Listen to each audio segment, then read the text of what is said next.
ಹುಟ್ಟುಹಬ್ಬದ ದಿನದಂದೇ ವಿದ್ಯಾರ್ಥಿನಿ ಸಾವನ್ನಪ್ಪಿರುವಂತಹ ಪ್ರಕರಣ.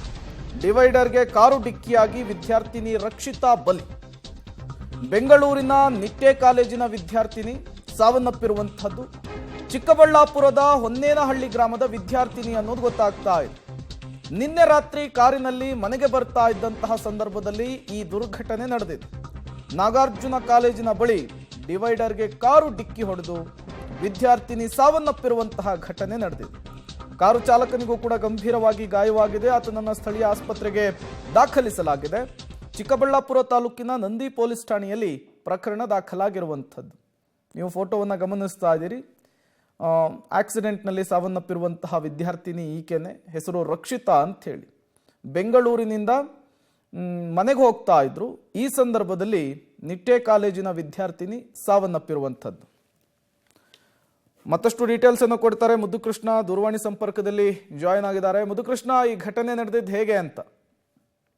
ಪ್ರೇಮ್, ನಿಜಕ್ಕೂ ಕೂಡ ಹುಟ್ಟುಹಬ್ಬದ ಸಂಭ್ರಮದಲ್ಲಿದ್ದಂತಹ ಆ ಸ್ನೇಹಿತರ ಜೊತೆ ಸಂಭ್ರಮಾಚರಣೆಯನ್ನ ಮಾಡಿಕೊಂಡು ಇನ್ನೇನು ಮನೆಗೆ ವಾಪಸ್ ಆಗ್ಬೇಕು, ತಂದೆ ತಾಯಿಯನ್ನ ನೋಡ್ಬೇಕು ಅನ್ನೋಂತ ಖುಷಿಯಲ್ಲಿ ಮನೆಗೆ ಬರ್ತಿದ್ದಂತ ಮಗಳು ಇವತ್ತು ಅಪಘಾತದಲ್ಲಿ ಬಲಿಯಾಗಿರುವಂತದ್ದು. ಈ ಹೆಸರು ರಕ್ಷಿತಾ ಅಂತ, ಇನ್ನು 21 ವರ್ಷ ವಯಸ್ಸು. ಚಿಕ್ಕಬಳ್ಳಾಪುರ ತಾಲೂಕಿನ ಹೊನ್ನೇನಹಳ್ಳಿ ಅಂತೇಳಿ. ದಿನ ಕೂಡ ಚಿಕ್ಕಬಳ್ಳಾಪುರದಿಂದ ಇಲ್ಲೇ ಯಲಂಕದ ಬಾಗ್ಲೂರು ಬಳಿ ಇರುವಂತಹ ನಿಟ್ಟೆ ಮೀನಾಕ್ಷಿ ಕಾಲೇಜಿಗೆ ಬೈ ಬಸ್ ಥ್ರೂ ಹೋಗಿ ಬರ್ತಾ ಇದ್ಲು. ಆದ್ರೆ ನಿನ್ನೆ ಹುಟ್ಟುಹಬ್ಬದ ಪ್ರಯುಕ್ತ ಅದೇ ರೀತಿ ನಿನ್ನೆ ಮನೆಯಲ್ಲಿ ಬಹಳ ಚೆನ್ನಾಗಿ ರೆಡಿ ಆಗಿ ಕಾಲೇಜ್ಗೆ ಹೋಗಿದ್ಲು. ಕಾಲೇಜಲ್ಲಿ ಸ್ನೇಹಿತರ ಜೊತೆ ಸೇರಿ ಸಂಜೆ ಒಂದಷ್ಟು ಸಂಭ್ರಮಾಚರಣೆಯನ್ನ ಮಾಡ್ಕೊಂಡು ಪಾರ್ಟಿ ಅಂತ ಎಲ್ಲ ಮಾಡ್ಕೊಂಡು ಒಂದ್ ರೀತಿ ಎಲ್ಲ ಮುಗಿಸ್ಕೊಂಡು ಸ್ನೇಹಿತರ ಜೊತೆ ಖುಷಿಯಲ್ಲಿ ಕಾಲ ಕಳೆದಿದ್ಲು. ಇನ್ನೇನು ಮನೆಗೆ ವಾಪಸ್ ಆಗ್ಬೇಕಂತೇಳಿ ಕ್ಯಾಬ್ ಅಲ್ಲಿ ಬರ್ಬೇಕಾದಂತ ಸಂದರ್ಭದಲ್ಲಿ ಚಿಕ್ಕಬಳ್ಳಾಪುರಕ್ಕೆ ಇನ್ನೇನು ಎಂಟ್ರಿ ಆಗ್ಬೇಕು. ಅಲ್ಲಿ ನಾಗಾರ್ಜುನ ಕಾಲೇಜ್ ಅಂತೇಳಿ ಒಂದು ಫ್ಲೈಓವರ್ ಇದೆ.